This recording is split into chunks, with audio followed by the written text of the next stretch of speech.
10 மாதம் சுமந்து ஈன்றெடுத்த பிள்ளைக்கு பாலூட்டி சீராட்டி பாராட்டி வளர்த்தாலும், பல கனவுகளோடு அவர்களை கொஞ்சி மகிழ்ந்து வளர்த்தாலும், தன் குடும்ப கௌரவம் பாதிக்கப்படும் என்கிற போது அதற்கு விஷம் கொடுத்து நஞ்சு கொடுத்து கொள்ளக்கூடிய அளவுக்கு அவர்களின் சாதிய உளவியல் இங்கே கட்டமைக்கப்பட்டிருக்கு. பெற்ற பிள்ளையை படுகொலை செய்யக்கூடிய அளவுக்கு ஒருவனை உந்தி தள்ளுகிறது என்றால் அது எந்த அளவுக்கு ஒரு பித்துக்குளித்தனமான உளவியல். இதை சாதியவாதிகளால் ஒருபோதும் ஏற்றுக்கொள்ள முடியாது. ஆனால் இதை எதிர்த்து போராட வேண்டும் என்கிற உணர்வு இன்றைக்கு திருமாவளவன் போன்றவர்கள் வந்த பிறகு நிகழ்ந்ததல்ல. 2000 ஆண்டுகளாக இந்த போர் நடந்து கொண்டே இருக்கிறது.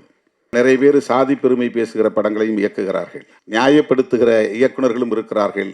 ஆணவ கொலை ஆனால் கூட அது கருணை கொலை என்று சொன்னால் அது மெர்சி கில்லிங், இது ஆணவ கொலை, தமிழில் கௌரவ கொலைன்னு சொல்லுவாங்க. அதாவது ஹானர் கில்லிங் அப்படிங்கிறத, அதை நம்ம அது ஹானர் இல்லை, கௌரவம் இல்லை, ஆணவத்தால் சாதி ஆணவத்தால் நடத்துகிற கொலை என்று ஆணவ கொலை என்கிறோம். அந்த ஆணவ கொலையை நியாயப்படுத்துகிறார். நமக்கு கவலையாக இருக்கிறது. திரைத்துறையை இப்படிப்பட்ட பிற்போக்கு சக்திகளின் கைகளில் ஒப்படைத்து விடுமோ இந்த சமூகம்?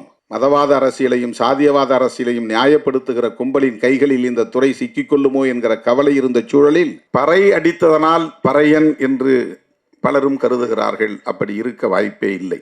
இன்றைக்கும் நீங்கள் ஒரு கிராமத்திற்கு போனால், பறையர் குடியிருப்புக்கு போனால், 200 குடும்பங்கள் 300 குடும்பங்கள் இருக்கிறார்கள் என்றால் அந்த 300 குடும்பங்களை சார்ந்தவர்களும் பறை அடிப்பதில்லை. பரம்பரை என்கிற சொல்லில் வருகிற பறை, பரன் பறை, இது இரண்டும் தாய் தந்தை என்று சொல்லுகிற சொல்லோடு வருகிற 7வது தலைமுறையின் பெயர். இந்த தலைமுறை நமக்கு முந்தைய தலைமுறை தந்தை தாய், அந்த தந்தை தாய்க்கு முந்தைய தலைமுறை பாட்டன் பாட்டி, அந்த பாட்டன் பாட்டியின் தந்தை தாய் பூட்டன் பூட்டி, அந்த பூட்டன் பூட்டியின் தந்தை தாய் ஓட்டன் ஓட்டி, அந்த ஓட்டன் ஓட்டியின் தந்தை தாய் பரன் பறை. அந்த பறையை குறிக்கிற சொல்தான் பறையன் என்கிற பெயராக மாறி இருக்குமே தவிர பறை அடிப்பதனால் இவன் பறையன் என்று ஆகியிருக்க வாய்ப்பே கிடையாது. பார்ப்பனர்கள் சேர்ந்து வாழுகிற இடம் பார்ப்பனச்சேரி, அது நடைமுறையிலே இருந்திருக்கிறது. பார்ப்பனர்கள் வாழுகிற இடம் பார்ப்பனச்சேரி, பல்லர்கள் வாழ்ந்து சேர்ந்து வாழும் இடம் பச்சேரி, பல்லு சேரி பச்சேரி, இடையர்கள் வாழ்ந்து சேர்ந்து வாழுகிற இடம் இடைச்சேரி. எல்லா ஊர்களுக்கும் சேரி என்பது பொதுவான பெயர். ஆனால் அது இன்றைக்கு பறையர்களுக்கு மட்டுமே உரிய பெயராக மாறி நிற்கிறது. நீ மன்னனாய் வாழ்ந்து விட முடியும் இந்த சமூகத்தில், ஒரு பறையனாய் வாழ முடியாது என்பதுதான் இன்குலாப் அவர்களின் அனுபவம். நீ பார்ப்பனியத்தின் கொடுமையை உணர வேண்டுமானால் பறையனாய் வாழ்ந்து பார் என்று சொன்னார். அந்த பறையன் என்பது இந்த பறை அடிப்பவன் என்கிற பொருளில் இல்லை. இந்த சமூகத்தால் வீழ்த்தப்பட்ட ஒரு பெரிய சமூகம், ஆதி சமூகம். ஒடுக்கப்பட்ட மக்களின் குரலாக ஒலித்து ஒட்டுமொத்த தமிழக மக்களின் மனதில் தலைவனாய் உயர்ந்து நிற்கும் மனிதர், பாமர மக்களுக்கு கற்பித்து அவர்களை ஒன்றிணைத்து புரட்சி செய்து வரும் விடுதலை சிறுத்தைகள் கட்சியின் தலைவர் மரியாதைக்குரிய திருமாவளவன் எம்பி அவர்களை அன்போடு பேச அழைக்கிறோம். மாண்புமிகு பறை இசை வெளியீட்டு விழா என்பதை விட மாண்புமிகு பறை தமிழர் பண்பாட்டு கூடல் என்று சொல்லக்கூடிய வகையில் ஒரு இனத்தின் பண்பாடு குறித்து மேடையில் ஒவ்வொருவரும் ஒவ்வொரு கோணத்தில் ஆற்றிய உரை நம்மை ஆழ சிந்திக்க வைத்தது, சிலிர்ப்பூட்டியது.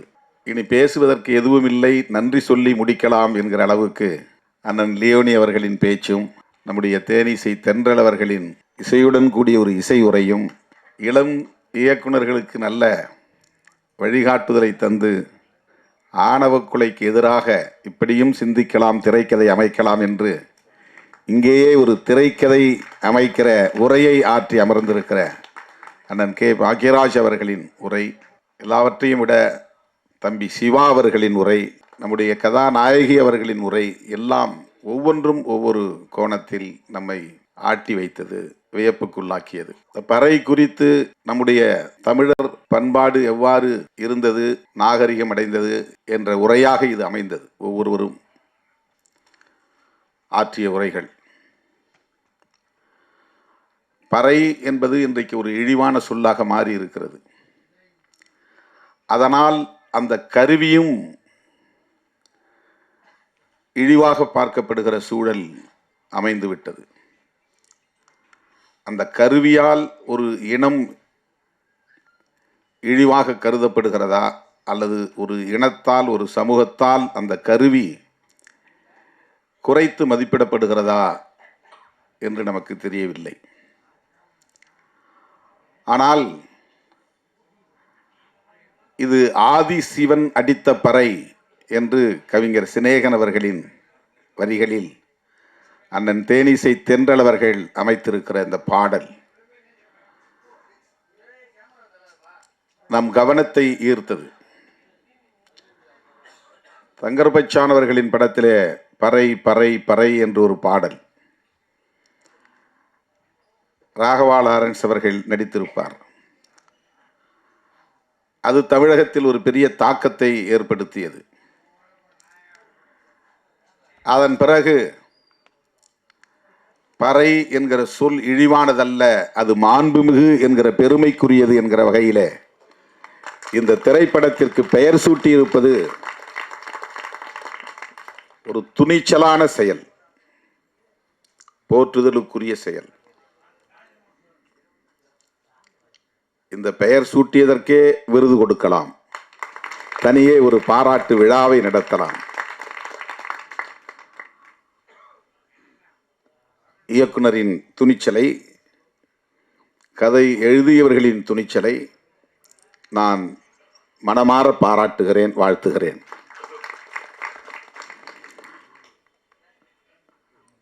பறை என்பது ஒரு பொதுவான சொல்.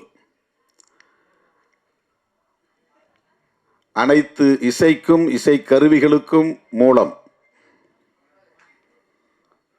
அதிலிருந்துதான் இசைக்கருவிகளின் வடிவங்கள் மாறி மாறி வெவ்வேறு பெயர்களை பெற்றிருக்கின்றன. ஒரு சமூக ஆய்வாளர் சொன்னார், பறை என்கிற அடையாளம் கொண்ட ஒரு சமூக பிரிவில் இருந்துதான் அனைத்து சமூக பிரிவுகளும் உருவாயின என்று அவர் ஆய்வில் சொல்லுகிறார். வெவ்வேறு பெயர்களை தாங்கி மாறி மாறி போகிறார்கள் என்று. ஒட்டுமொத்த இந்த சமூகத்தின் மூலச் சமூகம்தான் பறை என்கிற பெயரில் அழைக்கப்படுகிற சமூகம். இது ஒரு சமூக ஆய்வாளரின் கருத்து. இன்னும் சொல்லப்போனால் மறைந்த தமிழரசன் அவர்களின் கருத்து, தமிழ்நாடு விடுதலைப்படையை நிறுவிய தமிழரசன் அவர்களின் கருத்து. வெவ்வேறு பெயர்களில் வெவ்வேறு சமூகங்கள் அழைக்கப்பட்டாலும் மனித குலத்தின் பாரம்பரிய வரலாற்றில் பார்க்கிற போது ஒரு குலத்தில் இருந்துதான் எல்லா குலமும் என்கிற போது தமிழ் சமூகத்தில் அந்த மூல சமூகம் ஆதி குலம் பறையர் குலம்தான் என்று அந்த வல்லுநர்கள் பதிவு செய்கிறார்கள். பறை அடித்ததனால் பறையன் என்று பலரும் கருதுகிறார்கள். அப்படி இருக்க வாய்ப்பே இல்லை. இன்றைக்கும் நீங்கள் ஒரு கிராமத்திற்கு போனால், பறையர் குடியிருப்புக்கு போனால் 200 குடும்பங்கள் 300 குடும்பங்கள் இருக்கிறார்கள் என்றால் அந்த 300 குடும்பங்களை சார்ந்தவர்களும் பறை அடிப்பதில்லை. அவர்களுக்கு பறை பற்றி தொடர்பும் இருப்பதில்லை. அந்த கிராமத்தில் சிலர்தான், விரல் விட்டு எண்ணக்கூடிய சிலர்தான் பறை அடிக்கிற ஒரு வழக்கத்தை வைத்திருப்பார்கள். எல்லா மக்களும் விவசாயத்தை செய்யக்கூடியவர்கள் தான். அவர்களுக்கு ஏரோட்ட தெரியும், நடவு நட தெரியும், அறுப்பு அறுக்க தெரியும், தாள் அடிக்க தெரியும். விவசாய பெருங்குடி மக்கள் தான். அந்த விவசாய பெருங்குடி மக்களை ஒட்டுமொத்தமாக பறையர் என்ற பெயரில் அழைத்து இழிவுபடுத்தி இருப்பதற்கு என்ன காரணமாக இருக்க முடியும்? இது குறித்து பலர் ஆய்வு செய்திருக்கிறார்கள். அதற்கு ஒரே காரணம்தான், இது மூலச் சமூகம், ஆதி சமூகம். அதிலிருந்து தோன்றுகிற ஒவ்வொரு புதிய சமூகமும் அதிலிருந்து தன்னை தனிமைப்படுத்தி, அந்நியப்படுத்தி, பிரிவுபடுத்தி காட்டிக்கொள்வதற்காக அந்த ஆதி சமூகத்தை இழிவுபடுத்துவதை ஒரு பண்பாடாக இங்கே வளர்த்திருக்கிறார்கள். அப்போதுதான் நாங்கள் அவர்களை விட மேலானவர்கள் என்று சொல்லுகிற அந்த நிலை வளர்ந்திருக்கிறது. இது சமூக ஆய்வாளர்களின் கருத்து. பறை என்பதிலிருந்து பறையன் என்கிற ஒரு சமூகம் உருவாகி இருக்க வாய்ப்பே இல்லை. இது குறித்து பலரும் இப்போது ஆய்வு செய்திருக்கிறார்கள். பரம்பரை என்கிற சொல்லில் வருகிற பறை, இந்த பா ரை, அது இடையினரை, எரள வளர இடையினம் என்கிற இப்படி கொம்பு போட்டு கீழே இழுக்கிற ரை, பறை. இந்த வல்லின ரை அல்ல, கசட தபர என்கிற எழுத்துக்களில் வருகிற வல்லின ரை இந்த இசைக்கருவியை குறிக்கும். அந்த பறையன் என்கிற சொல்லில் இருக்கிற எழுத்து இடையின ரகரத்தில் வருகிற ரை என்கிற சொல்லை குறிக்கும், எழுத்தை குறிக்கும். ஏன் என்றால் அதற்கு ஒரு விளக்கம் தருகிறார்கள்.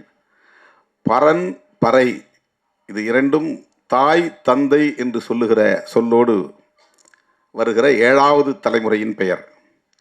இந்த தலைமுறை நாம், நமக்கு முந்தைய தலைமுறை தந்தை தாய், அந்த தந்தை தாய்க்கு முந்தைய தலைமுறை பாட்டன் பாட்டி, அந்த பாட்டன் பாட்டியின் தந்தை தாய் பூட்டன் பூட்டி, அந்த பூட்டன் பூட்டியின் தந்தை தாய் ஓட்டன் ஓட்டி, அந்த ஓட்டன் ஓட்டியின் தந்தை தாய் பரன் பறை. இது 7வது தலைமுறை.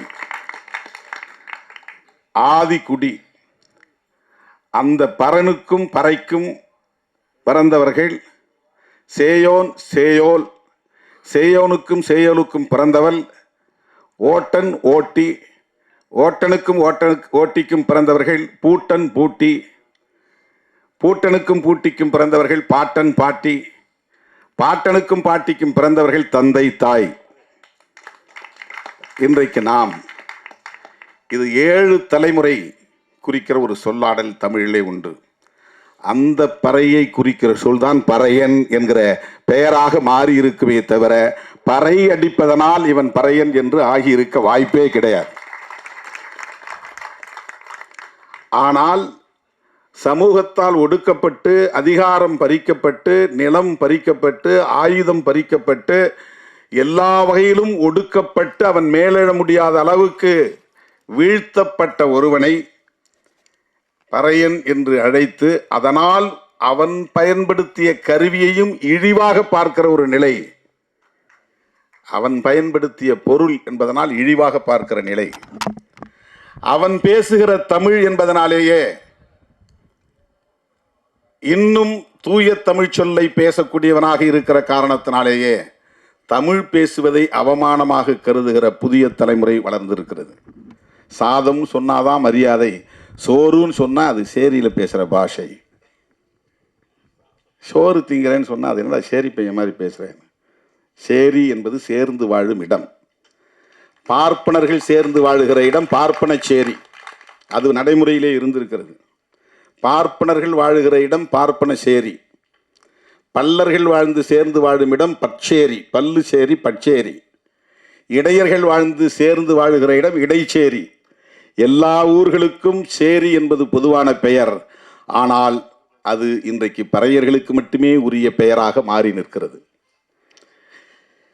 தோல் கருவிகள், எல்லா கருவிகளும் பறையிலிருந்து தோன்றியது. மற்ற தோல் கருவிகளுக்கெல்லாம் சமூகத்தில் மரியாதை.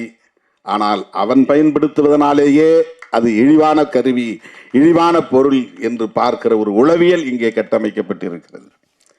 இதைத்தான் மாற்ற வேண்டும். பொது உளவியலில் இந்த இழுக்கு இருக்கிறது, அதை துடைத்தெறிய வேண்டும் என்றுதான் பெரியார் கனவு கண்டார், புரட்சியாளர் அம்பேத்கர் கனவு கண்டார். அதைத்தான் நாம் பேசுகிறோம். அந்த அரசியல் புரிதல் இருப்பதனால்தான் விஜய் சுகுமாரன் இந்த படத்திற்கு மாண்புமிகு பறை என்று பெயர் சூட்டியிருக்கிறார்.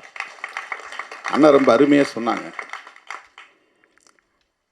நாடோடி மன்னன், நாடோடி என்பவன் ஏதும் இல்லாதவன், மன்னன் என்பவன் ஆட்சி அதிகார பீடத்தில் இருப்பவன். ரெண்டையும் சேர்த்து ஒரு பெயர் வைப்பதைப் போல மாண்புமிகு என்பது பெருமைக்குரியது, பறை என்பது இழிவானது. இந்த இரண்டையும் இணைத்து மாண்புமிகு பிரதமர் என்று சொல்லுவது போல், மாண்புமிகு முதலமைச்சர் என்று சொல்லுவது போல், பிரதமர் என்கிற இடத்தில் பறையை வைத்த பெருமை இந்த இயக்குனருக்கும் இந்த இயக்க படத்தின் குழுவினருக்கும் உள்ளது. மாண்புமிகு பிரதமர், மாண்புமிகு முதலமைச்சர் என்று சொல்லுவது போல் மாண்புமிகு பறை என்று சொல்லுகிற அந்த துணிச்சல், அது ஒரு அரசியல் புரிதலில் இருந்து மட்டும்தான் செய்ய முடியும்.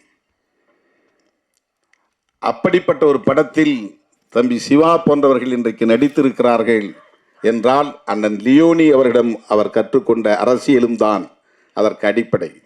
சில பேர் இல்லைங்க இந்த படத்தெல்லாம் நடிக்க எனக்கு விருப்பம் இல்லைன்னு சொல்கிறதுக்கு வாய்ப்பு இருக்குது. சாதியவாத சிந்தனை உள்ளவர்களால் இப்படிப்பட்ட படங்களில் நடிக்க விரும்ப மாட்டார்கள். பெயர் வைப்பதற்கும் உடன்பட மாட்டார்கள். அப்படியே இயக்குனர் பெயர் வைத்தாலும் இந்த படத்தில் நான் முதலாக போய் அறிமுகமாக வேண்டுமா? இப்போ படத்தில் முதல் படத்தில் நடிச்சாக்கா அந்த படத்துடைய பெயர் சேர்ந்து போகும். சில பேருக்கு பெயர் முன்னொட்டில் சேரும். அப்போது இவருக்கு என்ன முன்னிட்டு வரும்? அவருக்கு ஒரு தயக்கம் வரும். ஆனால் நான் ஒரு பறையனாகவே வாழ வேண்டும், பறை கலைஞனாகவே வாழ வேண்டும் என்று திண்டுக்கல் சக்தி கலைக்குழுவில் போய் நான் 1 மாதம் பயிற்சி பெற்றேன் என்று சொல்லுகிற அந்த துணிச்சல். மறைந்த கவிஞர் இன்குலாப் சொல்லுவார், பார்ப்பனியத்தின் கொடூரத்தை உணர நீ பறையனாய் வாழ்ந்து பார் என்று அவர் கவிதை எழுதியிருப்பார். பார்ப்பனியத்தின் கொடூரத்தை உணர நீ பறையனாய் வாழ்ந்து பார் என்று. அவரவர் இருப்பிலிருந்து எல்லாவற்றையும் பார்க்கிறோம்.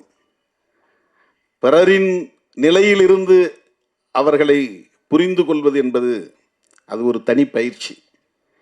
அண்ணன் பாக்யராஜ் அண்ணன் சொன்னார், எவ்வளவு நகைச்சுவையோடு அது சொன்னார். ஒரு மணி அடிச்சுக்கிட்டே தீபாராதனை காட்டுறதுங்கிறது சாதாரண ஒரு வேலை இல்லை. அதுக்கும் ஒரு ஞானம் வேண்டும், பயிற்சி வேண்டும். சர்வர் வேலை செய்கிறதுக்கு ஒரே நேரத்தில் 10 பேர் வருவான், 10 விதமாக ஆர்டர் பண்ணுவான். அதை அனைத்தையும் கேட்டு மனசில் ஞாபகத்தில் வச்சு அதை போய் ஆர்டர் பண்ணி வாங்கிட்டு வந்து எவன் எது கேட்டானோ அவன்கிட்ட கொடுக்கணும். அவனுக்கு தகுந்த மாதிரி பில் போட்டு வாங்கி கொடுக்கணும். இது எவ்வளோ பெரிய பணி தோழர்களே. பறையனாய் வாழ்வது என்பது அவ்வளவு கடினமானதல்ல. நீ மன்னனாய் வாழ்ந்துவிட முடியும் இந்த சமூகத்தில், ஒரு பறையனாய் வாழ முடியாது என்பதுதான் இன்குலாப் அவர்களின் அனுபவம். ஒவ்வொரு நாளும் ஒவ்வொரு களத்திலும் அவர்கள் சந்திக்கிற அவமானங்களும் இழிவுகளும் அவமதிப்புகளும் தாங்கிக் கொள்ள முடியாது. திரைப்பட வாய்ப்பு கேட்டு வந்தேன், என்னால் முடியாது என்று என்னை வீட்டுக்கு அனுப்புகிற போது அந்த வீட்டுக்கு போகிறது எனக்கு பெரிய அவமானமாக இருக்குது, திரும்ப போகிறது. அதனால் நான் அங்கேயே வேலை செய்வேன். அந்த ஒரு நிகழ்ச்சியில் அவருக்கு இருக்கிற அந்த ஈகோ அவருடைய மானம் தொடர்பான ஒன்றாக இருக்கிறது. திரைப்படத்தில் வாய்ப்பு கிடைக்கல, நான் திரும்ப போனால் அங்கே ஊரில் இருக்கிறவன் என்ன நினைப்பான்?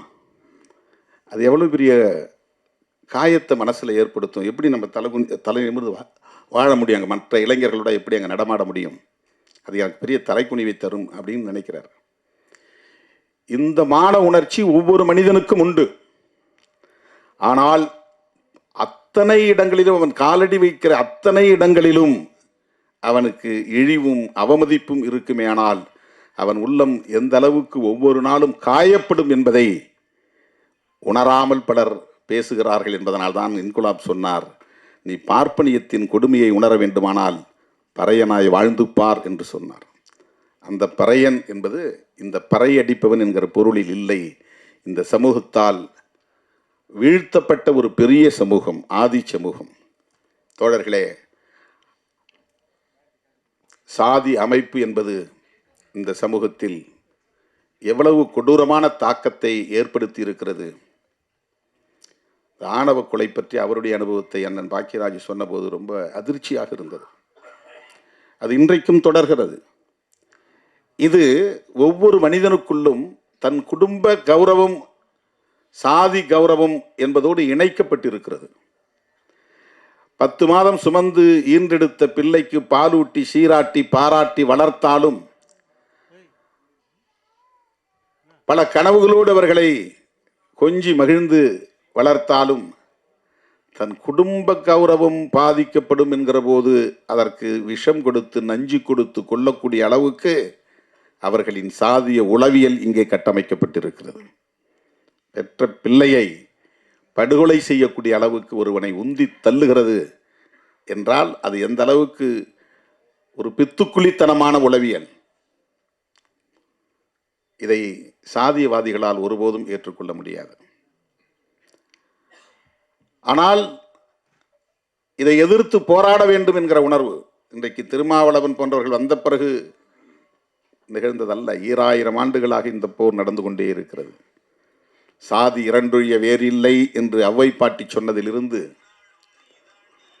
ஆண் சாதி பெண் சாதி ஆக இரு சாதி வீண் சாதி மற்றையெல்லாம் என்று சித்தர் காலத்தில் பாடிய காலத்திலிருந்து பரப்புக்கும் எல்லா உயிர்க்கும் என்று ஐயன் திருவள்ளுவன் 2000 ஆண்டுகளுக்கு முன்பே சொன்னது. இவையெல்லாம் இந்த சாதிய கட்டமைப்பை எதிர்த்து நடத்திய யுத்தத்தின் எச்சங்கள், அவை பதிவுகள். நாம் இன்னைக்கு புதுசா பேசல. இத ஐயன் திருவள்ளுவனே இந்த சாதி அமைப்பு கூடாது என்ற ஆதங்கத்தை அவர் வெளிப்படுத்தி இருக்கிறார். இது நீண்ட நெடிய ஒரு போராட்டமாக இருக்கிறது. அந்த போராட்டத்தை வெவ்வேறு வடிவங்களில் இன்றைக்கு நாம் மைய நீரோட்டத்தில் இணைக்கிற முயற்சி. இவ்வளவு பெரிய நிகழ்ச்சி, ஒரு திரைப்படத்திற்கான தலைப்பு, ஒவ்வொரு களத்திலும் ஆகச்சிறந்த ஆளுமைகள் வந்து இது குறித்து ஆற்றுகிற உரை, இவையெல்லாம் ஒரு மெயின் ஸ்ட்ரீம் பாலிடிக்ஸ்குள்ள இந்த விஷயங்களை இணைக்கிற பெரிய முயற்சி இது. இப்படி ஒரு பொதுவெளியில் அனைத்து தரப்பாரும் விவாதிக்கக்கூடிய ஒரு களத்தில் இந்த பொருள் கருப்பொருளாக இன்றைக்கு கையாளப்படுகிறது என்றால் எவ்வளவு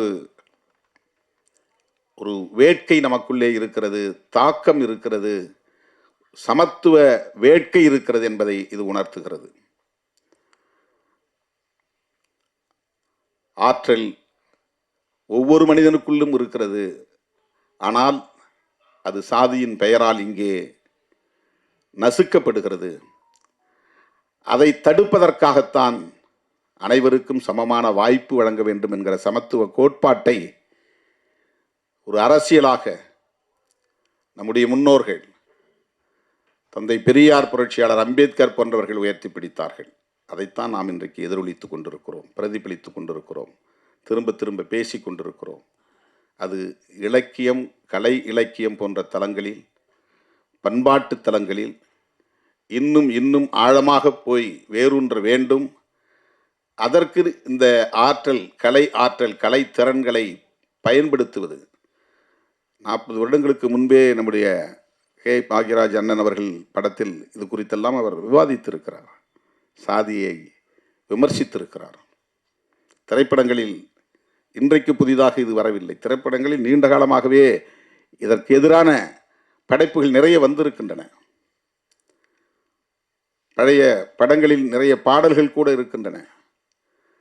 அந்த பாடல்களை எல்லாம் இப்போது எடுத்து சமூக ஊடகங்களில் தோழர்கள் பரப்புகிறார்கள். ஆகவே இது ஒரு நீண்ட நெடிய போராட்டம். அந்த போராட்டத்திலே திரைக்கலை ஆளுமைகள் தங்களையும் இணைத்துக் கொள்வது, அதற்காக தம்முடைய ஆற்றலை முழுமையாக பயன்படுத்துவது, இதுபோன்ற படைப்புகளை கொண்டு வருவது, இதன் மூலம் சமூகத்தில் ஒரு தாக்கத்தை ஏற்படுத்துவது மிகுந்த மகிழ்ச்சி அளிக்கிறது. விஜய் சுகுமாரன் அவர்களை நெஞ்சார பாராட்டுகிறேன். இந்த திரைப்படத்தில் நடித்திருக்கிற தம்பி சிவா அவர்கள் மிக அற்புதமாக உரையாற்றினார். அவருடைய உரையில் நல்ல ஒரு தெளிவு இருந்தது. அந்த தெளிவு அரசியல் புரிதலாக ஒரு நீண்டகால அரசியல் தொலைநோக்கு பார்வை உள்ளதாக நான் புரிந்து கொள்கிறேன். இது போன்ற கலைஞர்கள் தான் திரைத்துறையை கையில் எடுக்க வேண்டும், பயன்படுத்த வேண்டும். ஏன்னா இப்போ நிறைய பேர் சாதி பெருமை பேசுகிற படங்களையும் இயக்குகிறார்கள், நியாயப்படுத்துகிற இயக்குநர்களும் இருக்கிறார்கள். ஆணவ கொலை அண்ணன் கூட அது கருணை கொலை என்று சொன்னார், அது மெர்சி கில்லிங். இது ஆணவ கொலை, தமிழில் கௌரவ கொலைன்னு சொல்லுவாங்க, அதாவது ஹானர் கில்லிங் அப்படிங்கிறத. அதை நம்ம அது ஹானர் இல்லை, கௌரவம் இல்லை, ஆணவத்தால், சாதி ஆணவத்தால் நடத்துகிற கொலை என்று ஆணவ கொலை என்கிறோம். அந்த ஆணவ கொலையை நியாயப்படுத்துகிறார்கள். நமக்கு கவலையாக இருக்கிறது, திரைத்துறையை இப்படிப்பட்ட பிற்போக்கு சக்திகளின் கைகளில் ஒப்படைத்து விடுமோ இந்த சமூகம்? மதவாத அரசியலையும் சாதியவாத அரசியலையும் நியாயப்படுத்துகிற கும்பலின் கைகளில் இந்த துறை சிக்கிக்கொள்ளுமோ என்கிற கவலை இருந்த சூழலில் விஜய் சுகுமார், சிவா போன்ற தோழர்கள் வந்திருக்கிறார்கள். இந்த திரைத்துறையை நாங்கள் முற்போக்கு சிந்தனை களமாக பயன்படுத்துவோம் என்கிற அந்த ஆற்றல் மிக்கவர்களாக இருக்கிறார்கள் என்பதை எண்ணி பெருமைப்படுகிறேன். இந்த திரைப்படத்தில் நாம் முழுமையாக பார்த்தால்தான் என்ன கதை, கருப்பொருளாக இருக்கிறது என்பதை அறிந்து கொள்ள முடியும். என்றாலும் கூட இந்த தலைப்பே நம்மை வியக்க வைக்கிறது, ஆழ சிந்திக்க வைக்கிறது. அந்த வகையிலே இது வெற்றி பெற வேண்டும். வெற்றி பெற வைப்பதற்கு தமிழ்ச் சமூகம் முழுமையாக ஒத்துழைக்க வேண்டும். விடுதலை சிறுத்தைகளும் அதற்கு ஒத்துழைப்பாக இருப்போம் என்பதை இந்த நேரத்திலே சொல்லி, எனக்கு இந்த அரிய வாய்ப்பை ஏற்படுத்தி தந்த அண்ணன் லியோனி அவர்களுக்கும், இயக்குனர் விஜய் சுகுமாரன், தம்பி சிவா போன்றவர்களுக்கும் என்னுடைய நெஞ்சார்ந்த நன்றியை தெரிவித்து விடைபெறுகிறேன். நன்றி, வணக்கம்.